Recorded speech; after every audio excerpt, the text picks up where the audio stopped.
Okay. So basically what you're saying, obviously everybody wants to look good in their jeans, but if that's not honestly, truthfully, what it is that's going to get you going, it doesn't matter. You're not probably not going to get up off the couch and put the chips down.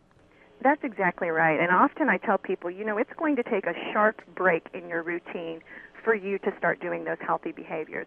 If you think you're just going to sit home and suddenly one day go, yeah, I'm going to add a little bit of exercise today and I'm going to suddenly maybe eat a little bit better, and you try to do that on a hit and miss basis, most likely that's not going to work. You have to, on purpose, have a plan and step out and schedule time for some of these behaviors until they become more of a natural part of your lifestyle. And that's something else I help people do, is to figure out how they can blend that into their lifestyle, because if it doesn't blend with their lifestyle, they won't keep it up. One of the things that I had read in an article that you had written had something to do with, oh my goodness, I just had a mind walk as I was formulating that question. Isn't that funny?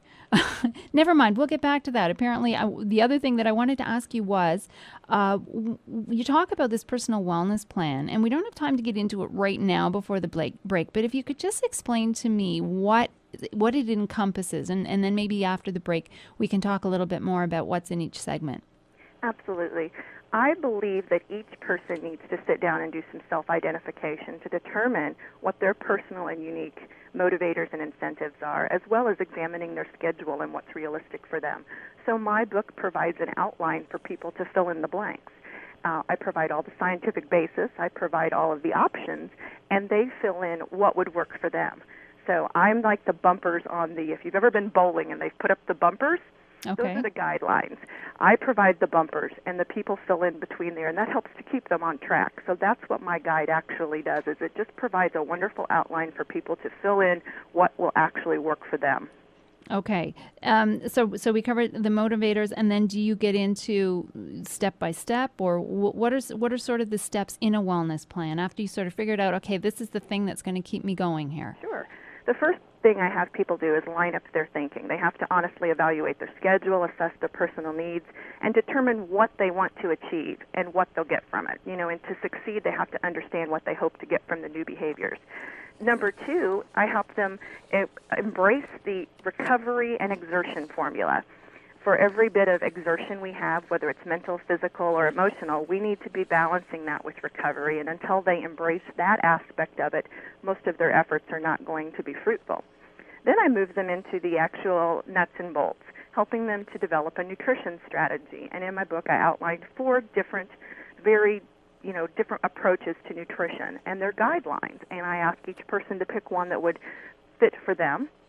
Then we move into selecting an exercise incorporation plan, and I have the exercises and the guides all available. All the people have to do is fill out the one that they feel like would work in their lifestyle and then schedule it into their day. And then we end up with developing their lifetime wellness plan. And my book lays that all out for them. All they have to do, again, is fill in the blanks and then stick to their plan. As I've often said, any plan is only as good as someone's willingness to stick with it.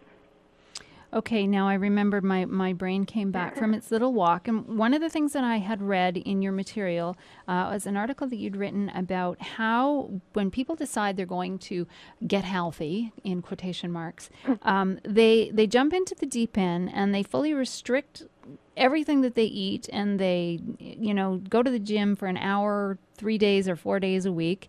And you have an opinion about that. What's your opinion? I just think that is diet mentality at work, and that is what the media will sell to us. You should do all of these things, and when people do, they ultimately end up getting burnt out and choose no discipline at all. In fact, that was my own personal example. I felt like if I was going to do this, I was really going to do it, and I would stick to my plan. Well, the first deviation that came along, I would just chuck my plan and go back to doing nothing. So this really brought me into my moderation approach. What I teach throughout the whole book is developing moderation. And in this society, it is such a challenge to get people to sign on to moderation. We either want to do it 100% or we don't even want to think about it. Or we don't want to do it 100%. Oh, exactly. Right. So finding that middle ground with people is truly the golden moment. And it's interesting that you say that people don't know what moderation means, and maybe we should talk about that for a minute, because everything in our life now is supersized. Absolutely. Not to mention, food, of course, entertainment. We have too many TV stations possibly to even watch. Everything seems to be overkill. So what does moderation mean to you? I always tell people, start with where you're at and begin adding 10% more. 10% more exercise, 10% calorie reduction, and stick with it. Achieve it. Feel good about it. And then the next week, add 10% more activity. Decrease your calories 10% more. And it's more of a gradual building. And what I've found is that when people feel success over their achievement, they're more likely to continue and add more.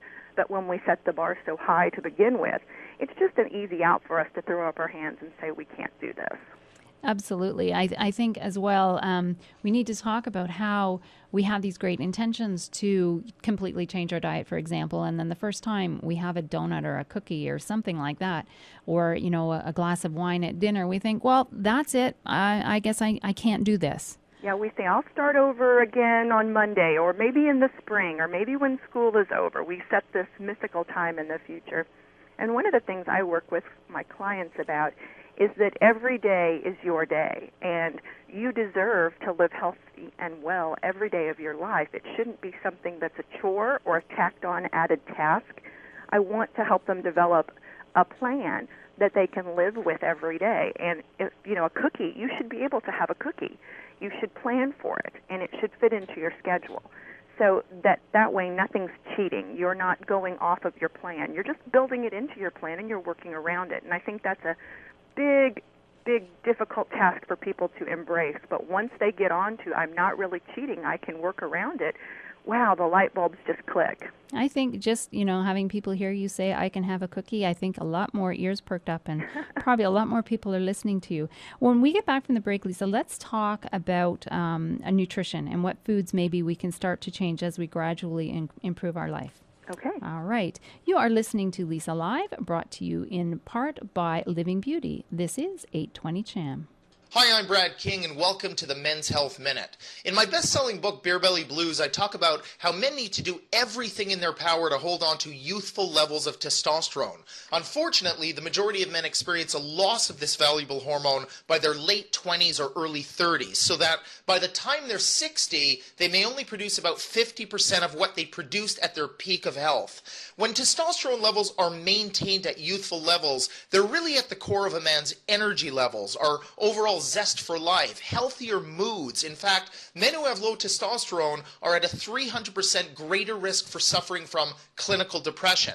Testosterone is needed for a healthier cardiovascular system. Low testosterone is a well-known promoter of heart disease. We need it for better blood sugar control or a reduced incidence of type 2 diabetes. In fact, men with low testosterone have a 64% greater chance of experiencing type 2 diabetes. We need it for increased bone density, more muscle, and in case you didn't know, muscle burns body fat, a lot of it, and enhanced libido, and the ability to both experience and keep a healthy erection. In fact, testosterone has been referred to as the hormone of desire. For more information, please visit www.awakenyourbody.com.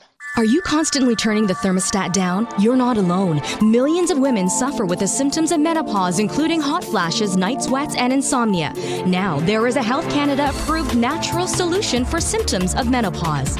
MenoSense helps reduce night sweats, hot flashes, and more with natural ingredients approved by Health Canada. Try MenoSense and get back to being yourself again. Look for MenoSense at your local health food store. For more information about MenoSense, visit www.pno.ca. Beach-ready bodies don't just happen. Beverly Hills Weight Management Center has been helping clients realize their weight loss goals for over 20 years. Their program will help you achieve safe, effective, and affordable weight loss results. You can lose up to 20 pounds in just 10 weeks, eating real food from the grocery store. Become the healthiest, most confident person you can be with Beverly Hills Weight Management. Call 905-331-4383, online at mybeverlyhills.ca.